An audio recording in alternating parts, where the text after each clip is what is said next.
अगर आप भी चाहते हैं कि रुदल पंजयार के ऑडियो वीडियो सबसे पहले आप तक पहुंचे तो हमारे चैनल रुदल पंजयार को सब्सक्राइब करें और घंटी के निशान को अवश्य दबाएं। धन्यवाद। बोलो बोलो माता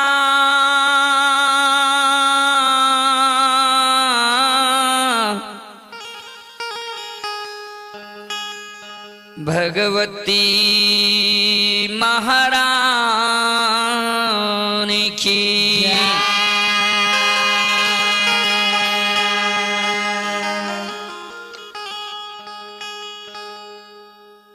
रोनो झोनो रोनो झोनो बाजन बोलई, बाजन आवाज सुनी अइलो हे। रोनो झोनो रोनो झोनो बाजन बोले, बाजन आवाज सुनी अइलो हे।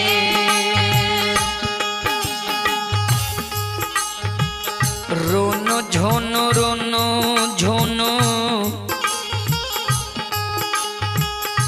बाजन बोले, बाजन आवाज सुनी अइलो हे। रोनो झोनो रोनो झोनो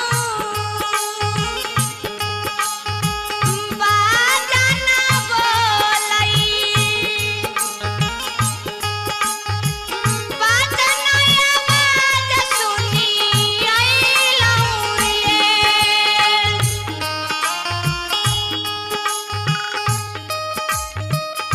इहो हम जानता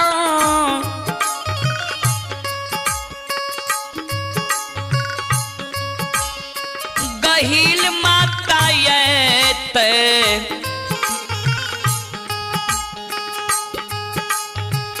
आखरे चंदन घर ढोरता हे। इहो हम जानता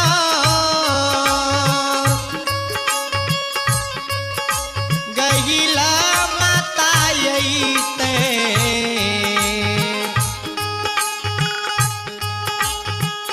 आखरे चंदन छित कई तो हे।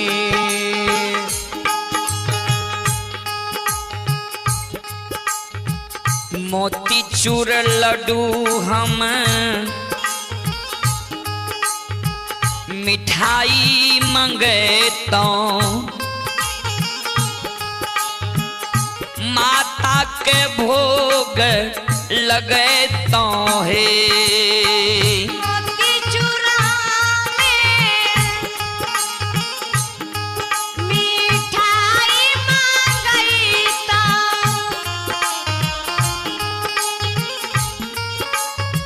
माता के भोगा लगईता ये।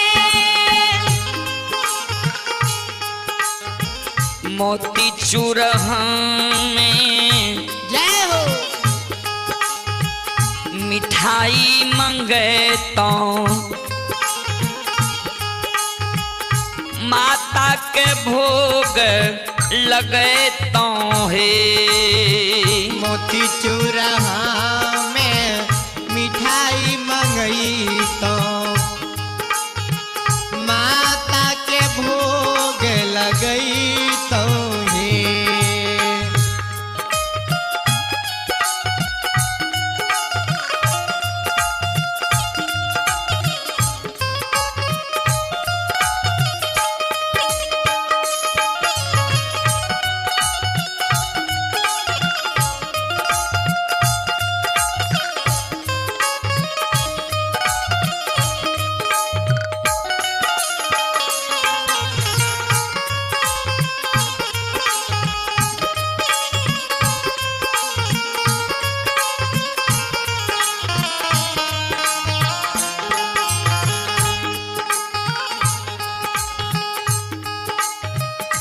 इहो हम जानता भगवती माताए ते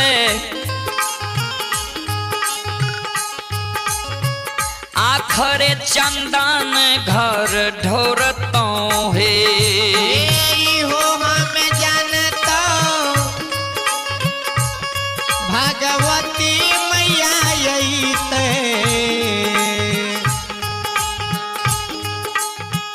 आखरे चंदन घर ढोरतो हे इहो हम जानता हे मैया भगवती माताए ते आखरे चंदन घर ढोरतो है हो हम जानता भगवती मैया अइते आखरे चंदन घर ढोरतो हे लाबा दूध हमें बतासा मंगे तो माता के भोग लगे तो है लाबा दूध हमें बतासा मंगई तो माता के भोग गई तो हे लाबा दूध हमें बतासा मंगे तो माता के भोग लगे तो है लाबा दूध हमें बतासा मंगई तो माता के भोग गई तो हे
इहो हम जानता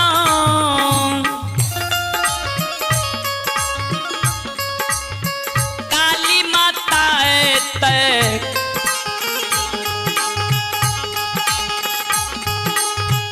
आखरे चंदन घर ढोरतो है हो हम जानता काली माता अइते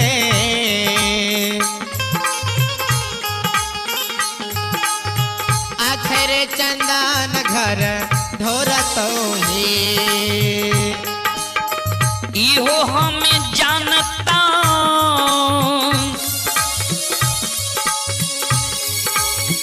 काली माता ते आखरे चंदन घर ढोरतो है हो हम जानता काली माता अइते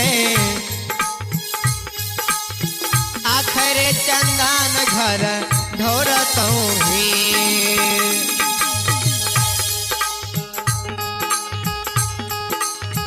पान फूल सुपारी पान फूल सुपारी प्रसाद चढ़े तो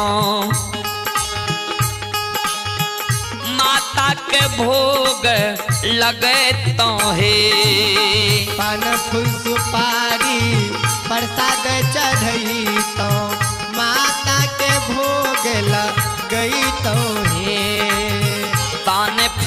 प्रसाद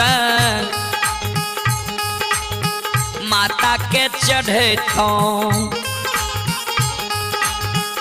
माता के भोग लगे तो हे पान फूल प्रसाद भोग लगई तो माता के भोग लगई तो हे रोनो झोनो बाजन बोले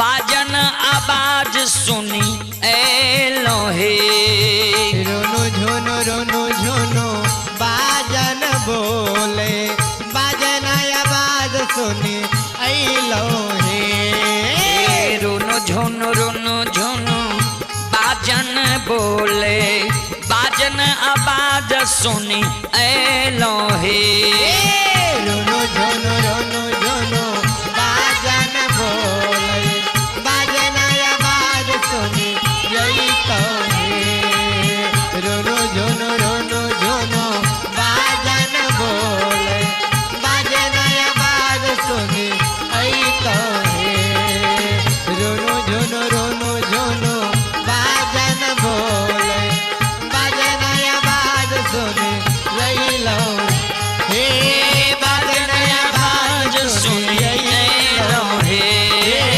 बाजन आवाज सुनी यही लो हे बाजन आवाज सुनी यही लो हे बाजन आवाज सुनी यही लो हे